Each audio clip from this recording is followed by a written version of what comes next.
नमस्कार दोस्तों, आज हम लोग तुलसीदास की समन्वय की भावना के ऊपर चर्चा करेंगे। ये वाला जो प्रश्न है, ये बहुत बार पूछा जाता है। समन्वय का मतलब क्या होता है? बहुत बच्चों को नहीं पता होगा। तो समन्वय का मतलब होता है एकता, मतलब एकता स्थापित करना, एकता लाना। यूनिटी होती है ना, जो यूनिटी वो होती है समन्वय। यूनिटी को ही समन्वय कहते हैं या एकता को ही समन्वय कहा जाता है। तो जैसा कि आप लोग जानते हैं कि कबीर दास जो थे, उनसे रिलेटेड अगर प्रश्न पूछते हैं तो उनकी भक्ति भावना पूछ लेंगे, उनकी दोहों के मतलब पूछ लिए जाते हैं, उनकी काव्यगत विशेषता पूछ ली। पर उनका एक महत्वपूर्ण प्रश्न और पूछा जाता है कि उनकी सामाजिक चेतना बताओ, कबीर दास की। क्योंकि उन्होंने समाज को लेके बहुत सी चीज़ें की, अपने दोहों के माध्यम से बहुत विद्रोह किया। ऐसे ही तुलसीदास से रिलेटेड प्रश्न में हमेशा ये पूछा जाता है कि तुलसीदास की समन्वय की भावना बताइए, या तुलसीदास में समन्वय की भावना थी नहीं थी, इसको स्पष्ट करिए। मतलब समन्वय से रिलेटेड तुलसीदास से प्रश्न आता ही आता है। क्योंकि जैसे कि कबीर दास ने हम समाज सुधार किया, वैसे ही तुलसीदास ने समाज सुधार में एकता स्थापित करी। क्योंकि उस समय हमारा जो भारत था, हमारा जो समाज था, वो विखंडित हो चुका था। हर क्षेत्र में उसमें विखंडता आ गई थी। सब अलग अलग खंड में अलग अलग विचारधारा में बट रहे थे। तो इसलिए तुलसीदास ने अपनी रचनाओं के माध्यम से सब में समन्वय की भावना स्थापित करने का प्रयत्न किया, अर्थात एकता लाने का प्रयत्न किया। आज हम उसी प्रश्न के ऊपर चर्चा करेंगे और ये बहुत ही महत्वपूर्ण प्रश्न है। इसको हमें पढ़ना अत्यंत आवश्यक है अगर हम तुलसीदास को पढ़ रहे हैं तो। क्योंकि भले ही हमारी किताब में ना हो, परंतु पेपर में, प्रश्न पत्र में हमेशा पूछा जा सकता है कि तुलसीदास की समन्वय की भावना क्या है। तो चलिए वीडियो का आरंभ करते हैं। परंतु आप लोगों से एक आग्रह है कि आप लोग कभी भी वीडियो लाइक नहीं करते और ना कमेंट करके बताते हैं कि कैसा लगा। अरे अगर आप लोगों को अच्छा नहीं लग रहा है तो आप बता दीजिए कि अच्छा नहीं पढ़ाया, अच्छे से समझ नहीं आया। इससे मेरे को पता चलेगा कि मैंने अच्छा समझाया नहीं है, मुझे अभी और मेहनत की आवश्यकता है। तो आप लोग कुछ भी नहीं, अगर समझ आ रहा है तो आपको जैसा लग रहा है वैसा बता दीजिए, और अगर समझ आ रहा है तो बता दीजिए कैसा लग रहा है। और एक लाइक कर देंगे तो आपको भी अच्छा लगेगा और मुझे भी अच्छा लगेगा। तो चलिए वीडियो को शुरू करते हैं। आशा करती हूँ आज की वीडियो को आप लोग लाइक अवश्य करेंगे और कमेंट करके ज़रूर बताएंगे कि आपको पढ़ाया हुआ कैसा लगा। और चैनल पे अगर आप नए हैं तो कृपया चैनल को सब्सक्राइब कर दें। चलिए हम सबसे पहले प्रस्तावना के ऊपर नज़र डालते हैं। समन्वय के सम्राट कवि तुलसीदास भक्तिकालीन सगुण काव्यधारा के प्रमुख कवि हैं। मतलब कि जो तुलसीदास हैं, जो भक्ति काल के सगुण काव्यधारा के थे, उनके अंदर समन्वय की बहुत ही विराट चेतना है। उनको समन्वय का सम्राट कवि भी कहा जाता है। तुलसीदास का जन्म ऐसे समय में हुआ था जब संपूर्ण भारत में अराजकता, जाति पाति, छुआछूत, आडंबर, धार्मिक अशांति आदि फैली हुई थी। ऐसे समय में समाज को एकत्रित कर समाज में आदर्शवादिता फैलाने के लिए तुलसीदास ने मर्यादा पुरुषोत्तम राम को अपना सहारा, अपना आधार बनाया। मतलब कि यहाँ जो हमने पढ़ा, इसका मतलब है कि जब तुलसीदास का जन्म हुआ था, उस समाज में, उस समय में हम देखेंगे तो भिन्न भिन्न प्रकार से विखंडितता आ गई थी। आडंबर फैल चुका था, छुआछूत फैल गया था, धार्मिक अशांति थी, जाति पाति थी, अराजकता थी। तो इस समय में जो तुलसीदास थे, उनके अंदर ये चेतना थी कि मैं कैसे न कैसे इन लोगों के अंदर समन्वय स्थापित करूं। जब ये समाज एक है तो लोगों के अंदर इतनी विखंडता क्यों है? तो उन्होंने अपने जो लेखन कार्य था, जो रचना का कार्य था, या फिर जो भक्ति का सहारा था, वो उसमें उन्होंने पुरुषोत्तम राम जी को, जो मर्यादित पुरुषोत्तम राम हैं, उनको आधार बनाया और अपनी भक्ति के माध्यम से, अपनी रचना के माध्यम से लोगों के बीच में समन्वय की भावना स्थापित करने का प्रयत्न किया। आगे बढ़ते हैं।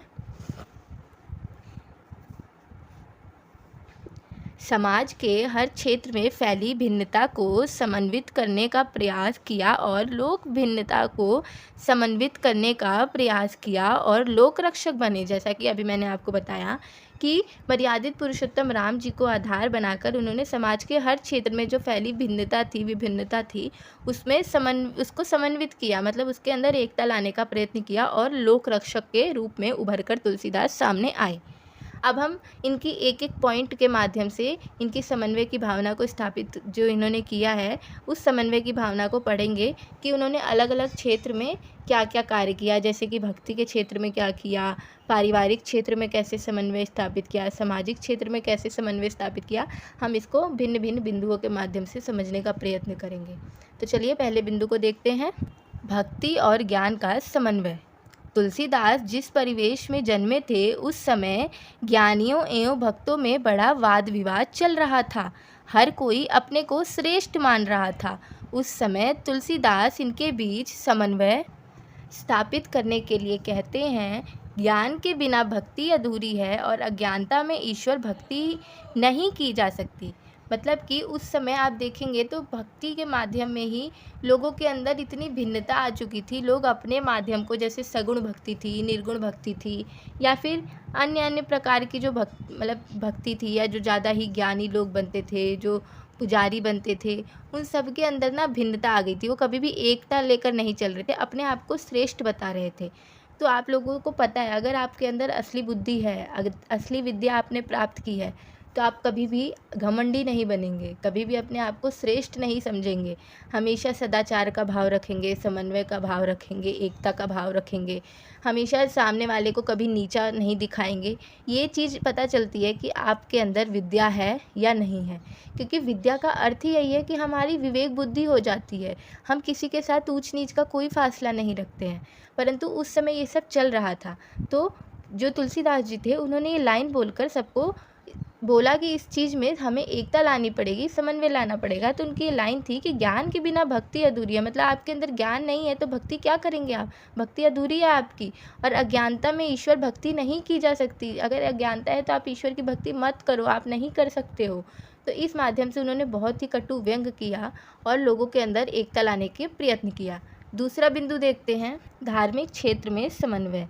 तत्कालीन समाज विभिन्न धर्म एवं संप्रदाय में बटा हुआ था तथा सभी अपने संप्रदाय को श्रेष्ठ बताते हुए उसका प्रचार प्रसार में लगे हुए थे।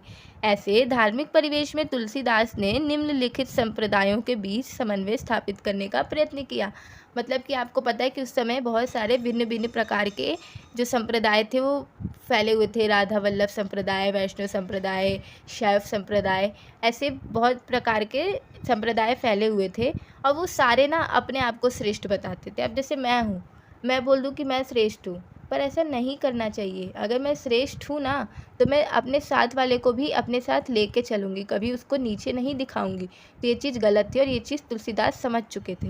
तो उन्होंने अलग अलग संप्रदायों के बीच में एकता लाने का प्रयत्न किया, जैसे कि शैव और वैष्णव संप्रदाय में, वैष्णव और शक्तो संप्रदाय में, पुष्टि मार्ग और राम संप्रदाय, ऐसे जो भिन्न भिन्न प्रकार के संप्रदाय थे उनके अंदर समन्वय लाने की बात की। जैसे कि शिव को राम का भक्त बताते हैं और ऐसे ही राम को शिव का भक्त बताते हैं, जिससे दोनों संप्रदाय में एकता आ गई। जैसे जो शिव भक्त थे उनको बोल दिया कि जो शिव जी हैं वो राम जी के ही भक्त थे, वो राम जी को पूजते थे। जैसे हनुमान जी शिव जी के अवतार माने जाते हैं, हनुमान जी को बोला गया है कि वो हनुमान जी राम जी के हमेशा भक्ति करते हैं। तो आप इससे समझ सकते हो कि शिव और राम भक्त जो थे वो एक हो गए। ऐसे ही शिव भक्तों को बुरा ना लगे इसलिए उन्होंने राम को भी शिव का भक्त बताया। आप देखेंगे कि राम जी भी शिवलिंग में जल चढ़ाते हैं, शिव जी की पूजा करते हैं। तो इससे आप देख सकते हो कि कैसे लोगों के बीच एकता लाई कि नहीं यार, हमारे भगवान अलग नहीं हैं, ये सारे भगवान तो एक ही हैं, ये सारे भगवान एक ही हैं, बस इनके रूप अनेक अनेक हैं। हमें ऐसे लड़ना झगड़ना नहीं चाहिए, हमें एकता के साथ रहना चाहिए। ऐसी ऐसी बातें कर तुलसीदास ने सबके अंदर एकता या समन्वय की भावना स्थापित करी, धार्मिक क्षेत्र में भी। आगे देखते हैं, सगुण और निर्गुण का समन्वय। उस समय निर्गुण काव्यधारा के संत कवि, प्रेम मार्गी कवि तथा सगुण भक्ति काव्यधारा के राम भक्त कवि, कृष्ण भक्त कवियों के बीच एक प्रकार का संघर्ष चल रहा था। मतलब कि वो लोग एक दूसरे की भक्ति के ना गलत बताते थे, अपनी भक्ति की नहीं, हमारा सगुण अच्छा है, निर्गुण अच्छा है, हमारी राम भक्ति अच्छी है, कृष्ण भक्ति अच्छी है। तो ये सब चल रहा था, ऐसा संघर्ष। और जो सूरदास थे उन्होंने तो अपनी रचना भ्रमर गीत सार में निर्गुण भक्ति का खंडन किया है तथा निर्गुण के तुलना सगुण को अधिक उत्तम एवं श्रेष्ठ बताया। परंतु तुलसीदास ने सगुण भक्ति काव्य धारा के कवि होते हुए भी उन्होंने निर्गुण का खंडन नहीं किया, अपितु निर्गुण और सगुण का समन्वय स्थापित किया। मतलब कि जो सगुण भक्ति है ना, उसमें जो तुलसीदास जो सूरदास थे, उन्होंने अपने भ्रमण गीत सार में ना उद्धव के माध्यम से निर्गुण भक्त को ना गलत स्थापित किया है कि जब उद्धव जाते हैं गोपियों के पास, उनसे संवाद करते हैं कि तुम लोग कृष्ण के पीछे क्यों पागल हो, तुम योग करो, योग मार्ग अपनाओ, निर्गुण भक्ति अपनाओ, तो गोपियाँ उनकी निर्गुण भक्ति का मजाक उड़ाती हैं, उनका खंडन करती हैं। तो ऐसा तुलसीदास ने नहीं किया, उन्होंने दोनों भक्ति को साथ लेकर चला है। उन्होंने माना है कि अवतार कुछ भी हो, हम ऐसे थोड़ी कर रहे हैं कि एक ही अवतार है, राम जी हैं, हम उन्हीं की पूजा करेंगे, नहीं। उन्होंने बोला है कि राम हर जगह है, तो जिसको जिस प्रकार से भक्ति करनी है वो कर सकता है। तो उन्होंने इस प्रकार निर्गुण और सगुण के अंदर जो विद्रोह की भावना थी ना, उसको भी खत्म करने का बहुत ज़्यादा प्रयत्न किया और उसमें समन्वय स्थापित किया है। अगला देखते हैं, राजा और प्रजा का समन्वय। तत्कालीन समाज में राजा जो थे वह अपनी प्रजा के प्रति कर्तव्य से भटक रहे थे। ऐसी स्थिति में तुलसीदास ने राजाओं का प्रजा के प्रति अपना कर्तव्य का स्मरण कराया है। तुलसीदास का मानना था कि जिस राज्य में प्रजा दुखी है, वहाँ का राजा नरक का भोगी होता है या नरक को गामी होता है। मतलब कि उस समय आप देखेंगे कि राजा बस भोग विलास में लिप्त हो चुका था। उस समय मुगलों का आगमन हो चुका था और वो बस औरतों को उठाते थे, उनसे भोग विलास करते थे और वो इसी चीज़ में लिप्त होते थे और प्रजा के ऊपर ध्यान नहीं देते थे। तो उन्होंने राम के माध्यम से बताया है कि जैसे राम जी अपनी प्रजा को साथ लेके चलते थे, अपनी प्रजा को अपने परिवार से भी ऊपर रखते थे, ऐसे ही हर राजा को अपनी प्रजा को देखना चाहिए। और जिस राज्य का प्रजा अगर दुखी है तो वहाँ का जो राजा है वो नरक को गामी होता है, मतलब वो नरक का ही अधिकारी होता है, उसको कभी स्वर्ग प्राप्त नहीं होता, वो नरक में ही जाता है। पारिवारिक समन्वय। रामायण को अपने काव्य का आधार बनाकर रामायण के पात्रों का चरित्र चित्रण कर तुलसीदास ने परिवार में फैली द्वेष को समाप्त कर उनमें समन्वय स्थापित करने का प्रयास किया है। उन्होंने पिता और पुत्र, पति और पत्नी, सास और पुत्रवधू, भाई भाई आदि के मध्य समन्वय स्थापित करने का आदर्श प्रस्तुत किया है। मतलब कि आप जानते हो कि जो राम जी का परिवार था वो कैसे एकता में विश्वास रखता था। अगर कोई सास कुछ कह रही है तो बहू भी उस बात को मान लेती थी। अगर पिता ने एक बार बोल दिया कि तुम राजपाट छोड़ के वनवास जाओ तो तुरंत भाई चला गया। वहीं आप देखेंगे कि भरत जी को जब मिल गई राजगद्दी तो उन्होंने राजगद्दी को अस्वीकार करके राम जी की चरण पादुका लेके अपने सर पे रख के लेकर आए थे राजमहल कर, और उनकी गद्दी पर उनके चरण पादुका को रख के राज संभाला था। मतलब आप देखेंगे कि परिवार में कितनी एकता है। वहीं उस समय जो औरंगजेब था उसका काल चल रहा था, जब भक्ति काल का समय था। अब वो क्या कर रहा था कि राजगद्दी के चक्कर में अपने पिता को जेल में बंद करा दिया, अपने भाइयों का सर कलम कर दिया। जहाँ एक तरफ भरत चरण पादुका लेकर आ रहे हैं, वहीं एक तरफ औरंगजेब अपने भाई का कटा सर अपने पिता के सामने लेके जा रहा है। तो आप देख सकते हो कि असलियत में क्या हो रहा था और तुलसीदास को कैसा राज्य चाहिए था। तो उन्होंने राम जी को प्रतीक बनाकर पारिवारिक समन्वय भी स्थापित किया था। अगला है साहित्यिक क्षेत्र में समन्वय। कला पक्ष की दृष्टि से देखें तो साहित्य क्षेत्र में भी तुलसीदास ने पर्याप्त समन्वय प्रस्तुत किया है। रामचरितमानस में उन्होंने सभी प्रकार के रसों का प्रयोग किया। तुलसीदास ने महाकाव्य मुक्त को काव्य तथा गीति काव्य का भी सुंदर समन्वय प्रस्तुत किया। भाषा के क्षेत्र में भी ब्रज और अवधी दोनों भाषा का प्रयोग करके भाषा के क्षेत्र में भी समन्वय स्थापित किया। मतलब आप देखेंगे कि उन्होंने साहित्य के क्षेत्र में भी किस तरीके का समन्वय स्थापित किया। उन्होंने छंद, अलंकार, रस, इन सब चीज़ों का प्रयोग किया। महाकाव्य भी लिखे हैं तो मुक्तक काव्य भी लिख दिए, गीति काव्य भी लिख दिए। इस तरीके से उन्होंने हर चीज़ में समन्वय स्थापित किया। ऐसा नहीं कि उन्होंने केवल अवधी का प्रयोग किया, उन्होंने ब्रज भाषा का भी प्रयोग किया अपनी रचनाओं में। तो आप देखेंगे कि तुलसीदास के अंदर साहित्यिक क्षेत्र में भी समन्वय की भावना स्थापित करने का दम था या महत्व था। तो हमने 6 पॉइंट देखे, अब हम निष्कर्ष देखते हैं। निष्कर्ष रूप से हम कह सकते हैं कि तुलसीदास ने धार्मिक, सामाजिक, सांस्कृतिक, दार्शनिक, साहित्यिक आदि सभी क्षेत्रों में समन्वय स्थापित करने का प्रयास किया। इसलिए वह समन्वय के सम्राट कवि माने जाते हैं। मतलब हम देख सकते हैं कि जो तुलसीदास है उन्होंने भिन्न प्रकार के क्षेत्रों में समन्वय स्थापित करने का प्रयत्न किया, एकता लाने का प्रयत्न किया, चाहे वो सामाजिक क्षेत्र हो, चाहे पारिवारिक क्षेत्र हो, चाहे धार्मिक क्षेत्र हो, सांस्कृतिक क्षेत्र हो, यहाँ तक कि साहित्यिक क्षेत्र में भी उन्होंने एकता लाई है। हर चीज़ों का प्रयोग करके अपनी रचनाओं को लिखा है। तो इसी बात में आचार्य हजारी प्रसाद द्विवेदी ने तुलसीदास की समन्वय साधना के विषय में कुछ कहा है, उसको हम पढ़ लेते हैं। और ऐसे कोटेशन लिखने अच्छा रहता है पेपर में। अगर आप किसी आचार्य का, किसी आलोचक का कोटेशन लिखते हैं तो इससे पेपर में और अधिक प्रभाव पड़ता है। केवल आप अपने कलम को बदलते रहें, ब्लू ब्लैक का प्रयोग करके हाईलाइट करके बताएं कि हाँ, हमने यहाँ पे कुछ अलग चीज़ डाली है। तो देखते हैं आचार्य हजारी प्रसाद द्विवेदी ने क्या कहा है। तुलसीदास समन्वय की विशाल बुद्धि लेकर उत्पन्न हुए थे। भारतवर्ष का लोकनायक वही हो सकता है जो समन्वय करने का अपार धैर्य लेकर सामने आया हो। मतलब कि उनके कहने का मतलब है कि तुलसीदास जो थे वो समन्वय की विशाल बुद्धि लेकर उत्पन्न हुए थे, पैदा हुए थे।